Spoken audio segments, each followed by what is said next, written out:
Hey everyone, gonna hop on here. I'm gonna do a quick video on how to make chicken broth. There's different types of broths you can make with like beef bones, chicken bones. You can even make a vegetable broth. And I'll go through every one of those. But for today, I'm gonna go over how to make a quick and easy chicken broth in 2 hours. You can store in your fridge or put in your freezer for later. But it's great for soups. If you wanna up your soup game, this is how you up your soup game. Homemade chicken broth. Let's do it. Okay, first things first, chicken bones. So what I like to use for chicken bones is simple. I'll buy a rotisserie chicken, I'll save the bones, I'll save the carcass part, like the ribs and everything, and then just take them, put them in a Ziploc bag, throw them in the freezer. Once I got 2 or 3, pull them out.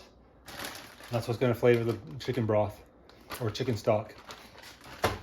All right, so, quite simple. Bones go in.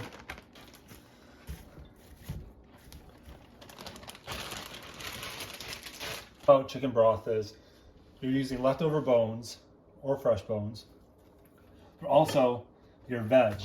Your veg doesn't have to be the perfect, pristine vegetable. So take this celery, for example. We're gonna take the top and the base. There's still lots of flavor in the top and in the base.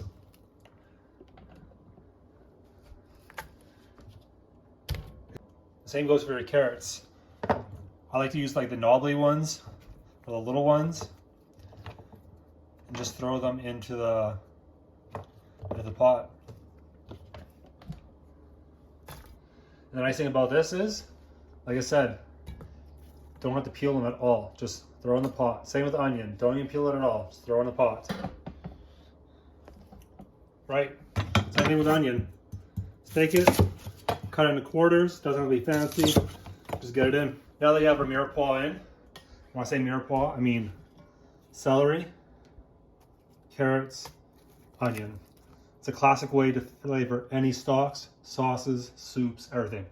You'll notice when you make a soup, it always calls for onions, celery, and carrots, the vast majority of the time. So it's a good flavor base. So I'm gonna keep on building that flavor base. We're gonna add some black peppercorns. And that's gonna have a nice little kick to our broth.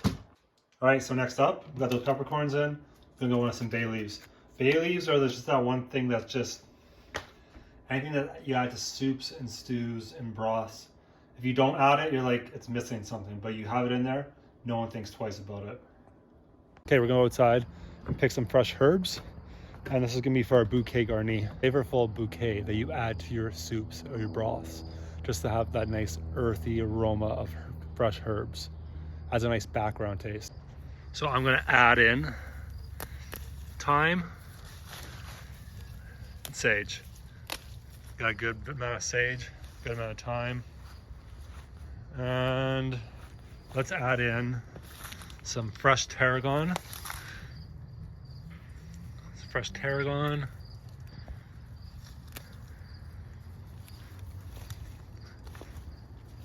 And some fresh parsley. Oh, just picking it, you can smell the freshness. Oh, I love that smell. So, we're gonna take this inside, bundle it together. Okay, I'm just gonna go ahead, tie a string around this bundle of herbs. And all that's gonna allow me to do is, once I'm done cooking that broth, I can just dip in and pull out all these fresh herbs. Not have to worry about fishing around for little strands of woody stalk. So, all right, 2 more ingredients to throw in there. So far we have chicken bones, the mirepoix, which is that onions, carrots, and celery, the bay leaf, black peppercorns, and that bouquet garni of fresh herbs, which was thyme, sage, parsley, and tarragon. So next up, I'm gonna go ahead and throw in some chicken feet. So chicken feet are nice because, well, they're not nice, they look creepy as shit. Throw a couple of these chicken feet in, it's gonna bulk up the gelatin content in your soup. It's gonna add that nice mouthfeel that you get from a really well-made stock. All right, so go ahead and fill your pot with water, turn on medium-high, and you're gonna wait for your pot of water to come to a boil. And you're gonna watch it. Once it comes to a boil, you're gonna turn that heat down and simmer it for 2 to 3 hours, just to extract all that nice flavor and gelatin out of the bones and the vegetables. It's gonna make this nice, beautiful, flavorful broth. All right, so that broth has come to a full-on boil. So we're gonna reduce the heat down to low, and we're gonna let it simmer for the next 2 hours. Strain it, cool it, and then put it in the fridge. My broth, the vast majority of the time, I don't even go ahead and use a strainer. I'll just put a crack the lid on it and just pour the liquid out of it. You'll see. Each their own. You can strain it, but this is what I do.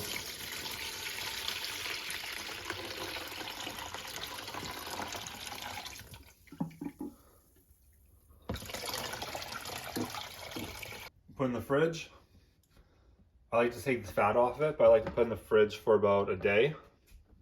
And then all the fat will come to the top.